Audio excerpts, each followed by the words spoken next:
আসসালামু আলাইকুম। গণিতের নতুন আরো একটি ক্লাসে আপনাদের সকলকেই স্বাগতম। আজকের এই ক্লাসটি থাকবে দূরত্ব উচ্চতা নিয়ে। দূরত্ব উচ্চতা নির্ণয়ের ক্ষেত্রে আমরা প্রথমে যে জিনিসগুলো শিখব সেটা হচ্ছে ভূরেখা। কি বললাম যে ভূরেখা, ভূরেখাটি কি? ভূরেখা। ভূরেখা, ভূ শব্দের অর্থ কি? ভূ অর্থ হচ্ছে ভূমি, আর রেখা হচ্ছে কি? ভূমির সাথে যে অঙ্কিত রেখা সেটা হচ্ছে কি? ভূরেখা। ভূমির সাথে অঙ্কিত রেখা হচ্ছে ভূরেখা। আরেকটা জিনিস হচ্ছে যে এই ভূরেখাকে শয়নরেখা বলা হয়। ভূরেখার অপর নাম কি? শয়নরেখা। ভূরেখাকে আরেকটি কথা বলা হয়, সেটা হচ্ছে শয়নরেখা। শয়ন রেখা। এবার আমরা শিখব উলম্ব রেখা। উলম্ব রেখা বিষয়টি কি? উলম্ব, উলম্ব রেখা। উলম্ব আমরা হচ্ছে যে ভূমির সাথে যে রেখা, মানে সেটা হচ্ছে যদি ভূরেখা হয়, উলম্ব মানে কি? উপরের দিকে লম্ব যে রেখা সেটা হচ্ছে উলম্ব রেখা। এই যে ভূমির সাথে উপরে অঙ্কিত যে রেখা সেটা হচ্ছে কি? উলম্ব রেখা। উলম্ব রেখা শিখলাম, ভূরেখা শিখলাম। এখন দেখেন, এই যে যদি একটা ত্রিভুজ হয় তাহলে এটাকে একটা সমকোণী ত্রিভুজ। এই যে একটা সমকোণী ত্রিভুজ, এই সমকোণী ত্রিভুজ, এটা হচ্ছে ভূমি, এটা হচ্ছে লম্ব, এটা হচ্ছে ত্রিভুজ। তার মানে আমরা দূরত্ব উচ্চতা যখন করব, এই দূরত্ব উচ্চতা অঙ্ক করার প্রথমেই যে কাজটি করব সেটা হচ্ছে চিত্র প্রথমে অঙ্কন করতে হবে। আর এই চিত্র প্রয়োজন হচ্ছে সমকোণী ত্রিভুজের যে ত্রিভুজের চিত্র, সেই ত্রিভুজের চিত্র দিয়ে অঙ্কের সমাধান করতে হবে। এরপরে আসি আমরা ভূরেখা শিখেছি, উলম্ব রেখা শিখেছি, এখন শিখবো হচ্ছে উন্নতি কোণ আর অবনতি কোণ। উন্নতি কোণ কি? এই মনে করেন একটি রেখা, এই হচ্ছে একটি ভূরেখা। এই রেখার উপরে অঙ্কিত কোণ হচ্ছে উন্নতি কোণ। উপরে অঙ্কিত কোণ হচ্ছে উন্নতি কোণ, এটাকে বলা হচ্ছে উন্নতি কোণ। উন্নতি কোণ। আর এই ভূরেখা মানে এই যে অঙ্কিত একটি রেখা ছিল, এই রেখার নিচে যে কোণ অঙ্কন হবে সেটা হচ্ছে অবনতি কোণ। তার মানে এরকম যে এই একটি রেখা, এই রেখার নিচে অঙ্কিত কোণ, তার মানে এই যে রেখা, এই নিচে যে অঙ্কন কোণ সেটা হচ্ছে অবনতি কোণ। তার মানে উপরে যে কোণ অঙ্কিত হবে সেটা হচ্ছে উন্নতি কোণ, আর নিচে যে কোণ অঙ্কিত হবে সেটা হচ্ছে অবনতি কোণ। অবনতি কোণ। ভাইয়া কি কি শিখলাম? ভূরেখা শিখেছি, উলম্ব রেখা বা আনুভূমিক রেখা শিখেছি, উন্নতি কোণ শিখেছি, অবনতি কোণ শিখেছি। এখন এই কোণের ক্ষেত্রে তিনটা কোণ মনে রাখবো। একটা হচ্ছে 30 ডিগ্রি কোণ, 45 ডিগ্রি কোণ, 60 ডিগ্রি কোণ। এই কোণটা কিভাবে অঙ্কন করব? কত ডিগ্রি কোণ? কোণ অঙ্কন, কোণ অঙ্কন। এই কোণ অঙ্কনের ক্ষেত্রে যে বিষয়গুলো খেয়াল রাখবে সেটা হচ্ছে 30 ডিগ্রি কোণ।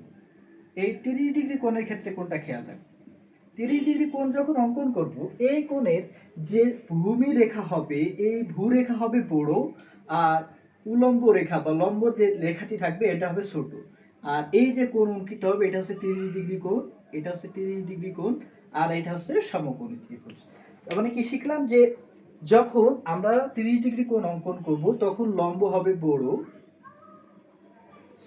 ভূমি হবে বড়, ভূমি হবে বড়, এই যে এটা হচ্ছে ভূমি, আর এটা হচ্ছে লম্ব, আর লম্ব হবে ছোট, লম্ব হবে ছোট।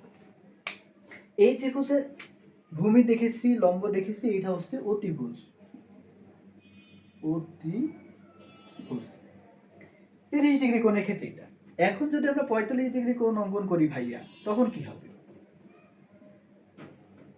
45 ডিগ্রি কোণ যখন অঙ্কন করব, এই 45 ডিগ্রি কোণের ক্ষেত্রে ভূমি এবং লম্ব সবসময় সমান হবে। ভূমি এবং লম্ব, এই হচ্ছে লম্ব, এই হচ্ছে ভূমি, এই ভূমি আর লম্ব কি হবে? সমান হবে। এই যে সমান হবে। আর এইটা হচ্ছে 45 ডিগ্রি, এটা হচ্ছে 90 ডিগ্রি মানে সমকোণ। আর এই যে কোণ অঙ্কিত হবে এটা হচ্ছে 45 ডিগ্রি কোণ, এটা হচ্ছে কত? 45 ডিগ্রি কোণ। তার মানে কি বললাম? 45 ডিগ্রি কোণের ক্ষেত্রে ভূমি আর লম্ব সমান হবে। তাহলে ভূমি ইকুয়াল টু লম্ব। এবার আসি 60 ডিগ্রি কোণ। এই 60 ডিগ্রি কোণের ক্ষেত্রে কি হবে ভাইয়া? 60 ডিগ্রি কোণের ক্ষেত্রে হবে যে ভূমি হবে ছোট আর লম্বটা হবে হচ্ছে বড়। ভূমি কি হবে ছোট, লম্ব হবে বড়। এই হচ্ছে লম্ব বড় হবে আর এই ভূমি হচ্ছে ছোট। আর এই যে কোণ অঙ্কিত হবে, এই কোণটা হচ্ছে আপনার 60 ডিগ্রি। এটা হচ্ছে কত ডিগ্রি কোণ? 60 ডিগ্রি। আর এটা হচ্ছে সমকোণী ত্রিভুজ। তার মানে কি হলো যে এই কোণের ক্ষেত্রে আমাদের লম্ব যে রেখা বা উলম্ব রেখা এটা হবে হচ্ছে বড়, আর ভূমি রেখা বা ভূমি যেটা হবে সেটা হচ্ছে ছোট। তার মানে কি হয়েছে যে লম্ব is greater than ভূমি। কি কি শিখলাম? ভূরেখা শিখেছি, উলম্ব রেখা শিখেছি। এটা হচ্ছে আপনার উলম্ব রেখা বা লম্ব রেখা বা লম্ব যেটাই বলেন, আর এটা হচ্ছে ভূরেখা। ত্রিকোণমিতির যে অনুপাত আছে সাইন আর ট্যান এবং কজ, সাইন কস ট্যান, এই সাইন কস ট্যানের যে অতিভুজ লম্বের সাথে যে সম্পর্ক আছে বা ভূমি লম্বের সাথে যে সম্পর্ক সেটা দেখব। খেয়াল করেন, দূরত্ব উচ্চতা যখন অঙ্ক করব তখন আমাদের প্রথম যে কাজ সেটা হচ্ছে একটি সমকোণী ত্রিভুজ অঙ্কন করব। কি করব? একটি সমকোণী ত্রিভুজের অঙ্কনের কাজ করব। এই সমকোণী ত্রিভুজ দিয়ে কিন্তু এই অঙ্কের সমাধান হবে। একটি সমকোণী ত্রিভুজ অঙ্কন করলাম, এই সমকোণী, এটা হচ্ছে সমকোণ। এই ত্রিভুজের এইটা হচ্ছে লম্ব, লম্ব, এটা হচ্ছে আপনার ভূমি, এটা হচ্ছে ভূমি, আর এটা হচ্ছে আপনার কি অতিভুজ, অতিভুজ। এখন খেয়াল করেন যে সাইনের কোণের অনুপাত কিভাবে মনে রাখবো? সাইনের কোণের অনুপাত এভাবে মনে রাখবো যে সাগরে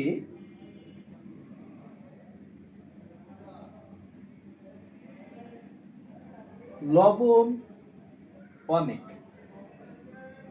সাগরে কি অনেক? লবণ অনেক। সাগরে লবণ অনেক, এই সাগরের, এই সাগরে হচ্ছে সাইন, সাগরে কি? সাইন। লবণ মানে হচ্ছে লতে লম্ব, লতে লম্ব, অতিভুজ, অতি অনেক, অনেকের অতে হচ্ছে অতিভুজ। তার মানে খেয়াল করেন যে সাইনের সাথে একটি সম্পর্ক পেয়েছি, সেটা কি? লম্ব আর অতিভুজের।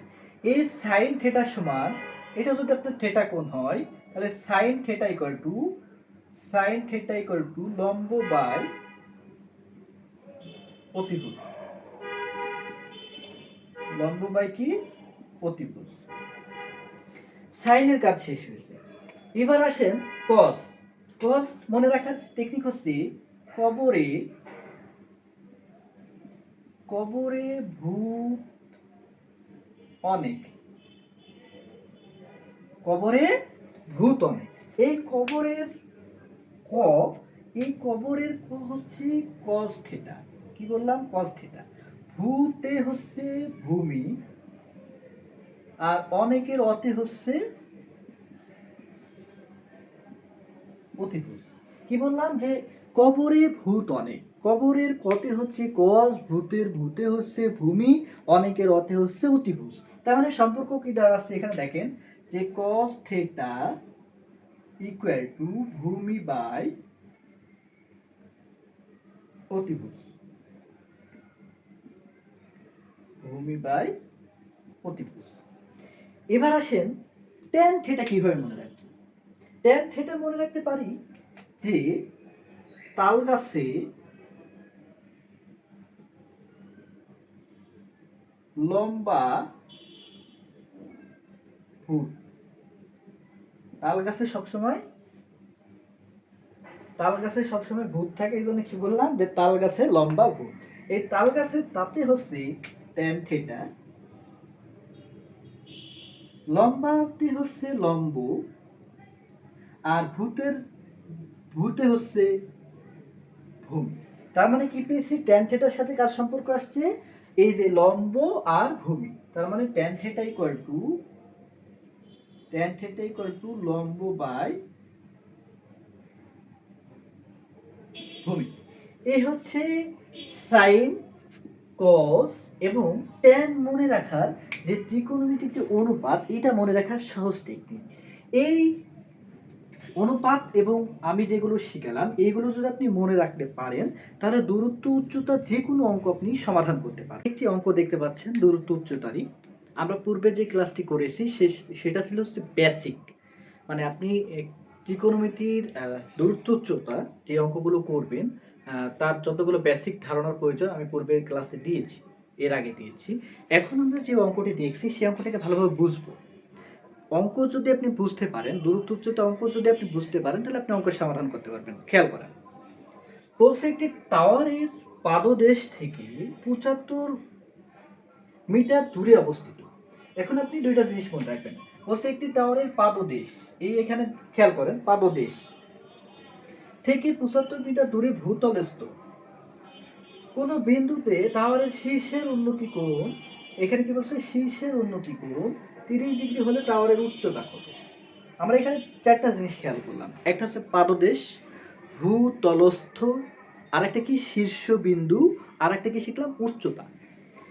কিভাবে অঙ্কটি করব খেয়াল করেন, বলছে একটি টাওয়ার, মনে করেন যে আপনার এই একটা টাওয়ার, এই টাওয়ারটা কি এই হচ্ছে টাওয়ার,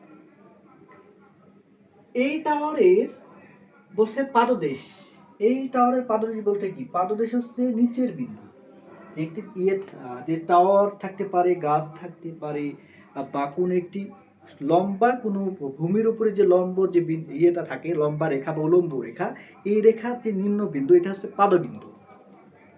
পাদবিন্দু থেকে কত মিটার দূরে ৭৫ মিটার দূরে।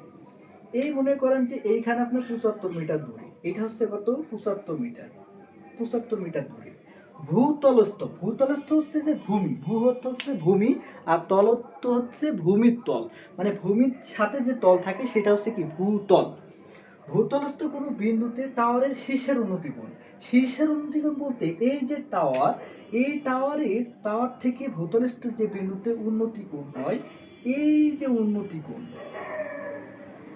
এই যে উন্নতি কোণ কোথায় ভূরেখার উপরে হয়, তার মানে এই যে উন্নতি কোণ হয়েছে এই উন্নতি কোণ কত ডিগ্রি ৩০ ডিগ্রি। এখন টাওয়ারের উচ্চতা কত, টাওয়ারের উচ্চতা মানে কি এইটা হচ্ছে টাওয়ারের উচ্চতা, এই হচ্ছে উচ্চতা মনে করলাম হচ্ছে এইচ, তার মানে এটা যদি এ হয়, এইটা যদি আপনার বি হয় তাহলে এইটা হচ্ছে সি। খেয়াল করেন আপনি ত্রিভুজটা বুঝেছেন কিনা, চিত্র যদি বুঝে থাকেন অঙ্কের সমাধান করতে পারবেন। কি বলছে, বলছে একটি টাওয়ারের পাদদেশ, এই টাওয়ারের পাদদেশ কোনটা, এটা হচ্ছে আপনার পাদদেশ, এই পাদদেশ হতে কত মিটার দূরে ৭৫ মিটার, এই যে ৭৫ মিটার দূরে ভূতলস্থ মানে ভূমির তল, এই যে ভূতলস্থ একটি বিন্দু হচ্ছে সি, এই বিন্দুতে উন্নতি কোণ কত শীর্ষের, এই যে শীর্ষের যে উন্নতি কোণ হয়েছে শীর্ষের সাথে এই উন্নতি কোণ কত ৩০ ডিগ্রি। টাওয়ারের উচ্চতা কত, এই হচ্ছে টাওয়ার, এই টাওয়ারের উচ্চতা হচ্ছে এইচ মনে করলাম। এখন কি লিখব, মনে করি এ বি টাওয়ারের উচ্চতা ইকুয়াল টু এইচ, এই উচ্চতা কত ধরেছি আমি এবি, এবি কত হয়েছে এইচ। এখন বলছে পাদদেশ হতে, এই পাদদেশ হতে দেখি যে পাদদেশ হতে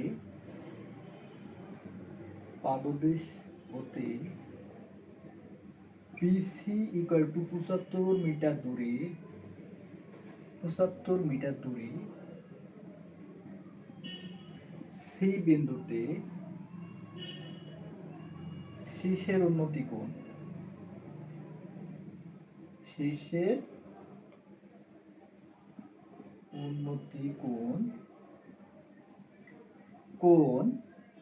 এসিবি, এসিবি ইকুয়াল টু কত ডিগ্রি হয়েছে ৩০ ডিগ্রি।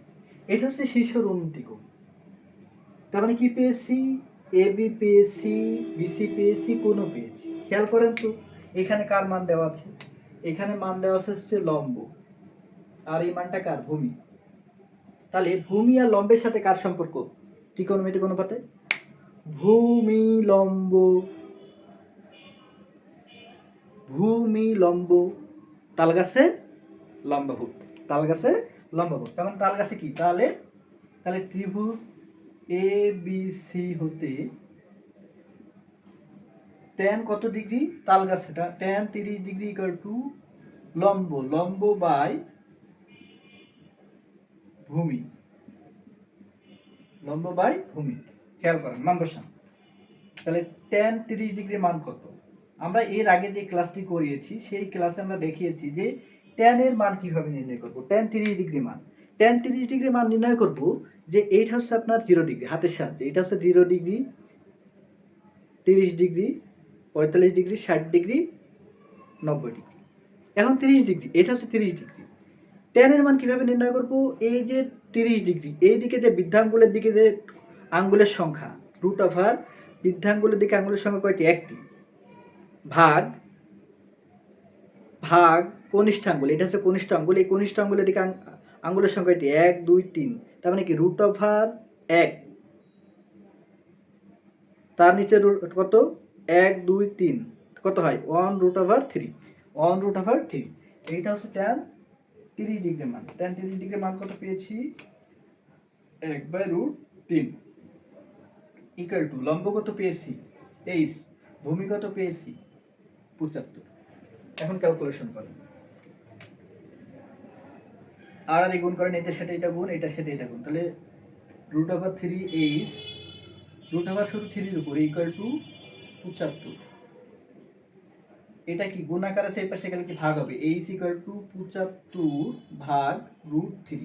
√3 তে ভাগ করেন, 75 কে √3 তে ভাগ করলে কত হবে? 43.301। এটা হচ্ছে আনসার, প্রায়। এই মান হবে হচ্ছে প্রায়। তার মানে কি টাওয়ারের উচ্চতা কত পেয়েছেন? এই টাওয়ারের উচ্চতা পেয়েছেন হচ্ছে 43.301 মিটার। এটা হচ্ছে এই অঙ্কের সমাধান।